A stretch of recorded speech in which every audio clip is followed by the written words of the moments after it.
nous avons pensé qu'une recette végétarienne à base de tomates vous ferait peut-être plaisir. Bonjour les amis, comment allez-vous? Bienvenue sur notre chaîne Cuisine pratique pour les non-voyants pour une nouvelle recette. Alors aujourd'hui, des tomates farcies végétariennes à la mozzarella et au pesto. Nous n'avons pas besoin de beaucoup d'ingrédients. Il nous faut des tomates, du pesto, de la mozzarella et des graines de lin. Voilà, ça va donner le petit côté croustillant parce que comme nous cuisinons sans gluten, nous ne mettons pas de chapelure. Il serait bien sûr possible d'utiliser de la chapelure de riz ou éventuellement des petites amandes. Ça serait possible, des petites amandes moulues par exemple, pas de souci. Voilà, aujourd'hui on a opté donc pour ces graines de lin. Alors, la toute première étape, bien sûr, c'est que j'ai lavé 3 belles tomates. Alors évidemment, selon la taille des tomates, il faudra en utiliser plus ou moins. Je les ai coupées en deux. J'ai donc 6 moitiés. J'ai évidé le milieu, puisque j'ai fait, comme j'avais pas du tout envie de perdre finalement ce milieu qui était quand même de la belle chair, voilà. J'ai tout simplement mis au fond de mon plat, ça fera une sorte de sauce. Maintenant, j'ai mes moitiés de tomates dans mon plat et je vais commencer à couper de la mozzarella pour les farcir. Voilà, alors j'ai 2 mozzarella parce que en fait je trouvais qu'elles étaient un peu petites ces boules de mozzarella, donc je vais voir comment je vais pouvoir farcir mes tomates.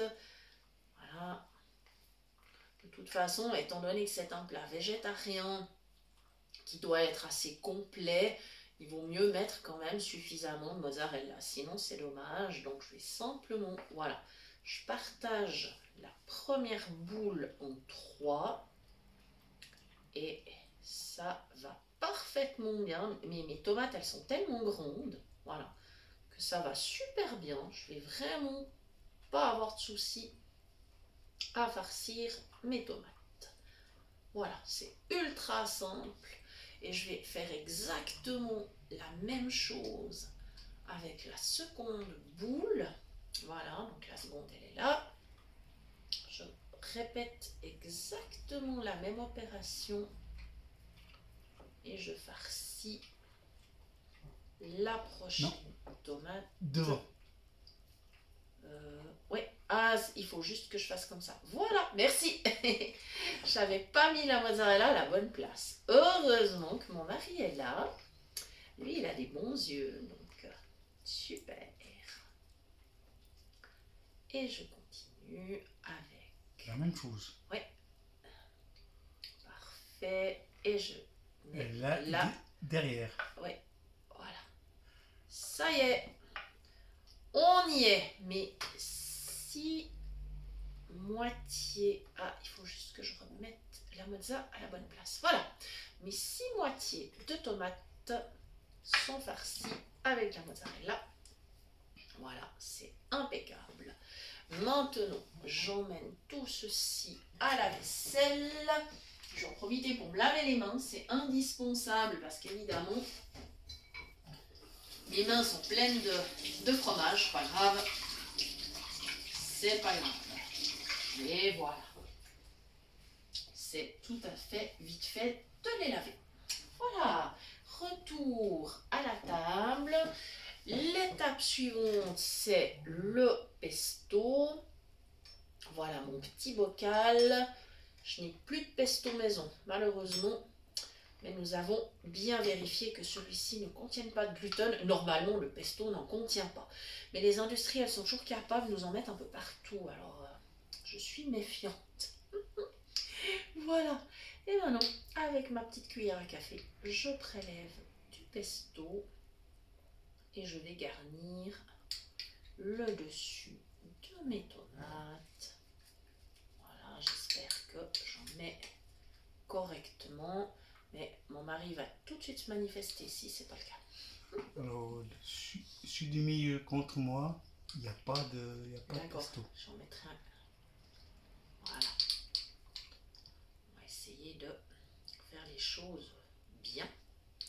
Donc, au milieu, contre toi, t'as dit. Oui, Là, oui, c'est bon. un peu plus contre toi. Là. Tu veux mettre sur le... Voilà. Ah, Bon, voilà. si jamais tu viendras compléter, c'est bon? Oui. D'accord, je crois que c'est bon. Je garde le pesto à portée de la main. Il viendra compléter si nécessaire. Dernière petite étape, les graines de lin. Alors, vous aurez remarqué que je n'ai pas salé. Ça n'est pas nécessaire. Le pesto contient suffisamment de sel. Et la mozzarella en contient quand même aussi. Donc voilà, maintenant, mes petites graines de lin, je vais les prendre en fait dans les mains.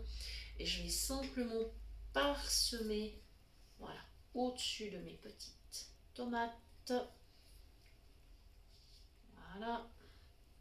Si vous aimez mieux d'autres petites sortes de graines, n'hésitez pas. Vous avez le choix.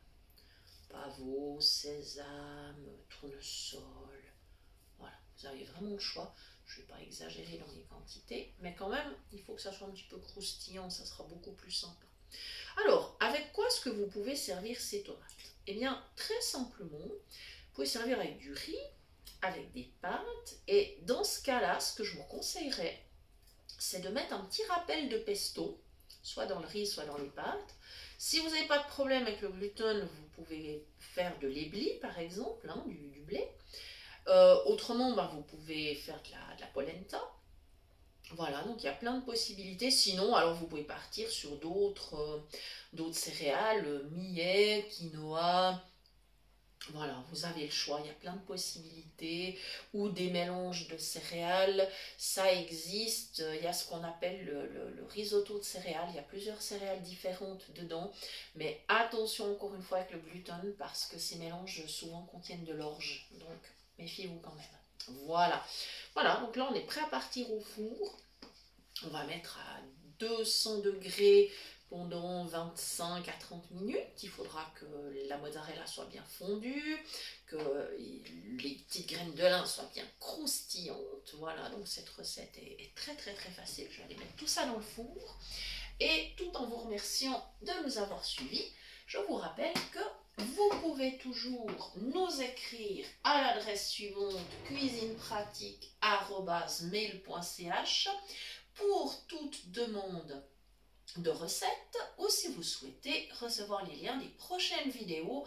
Vous pouvez d'ailleurs aussi très régulièrement maintenant nous retrouver sur Facebook. Notre page porte le même nom que la chaîne. Voilà, merci les amis, je vous dis à très bientôt pour de nouvelles idées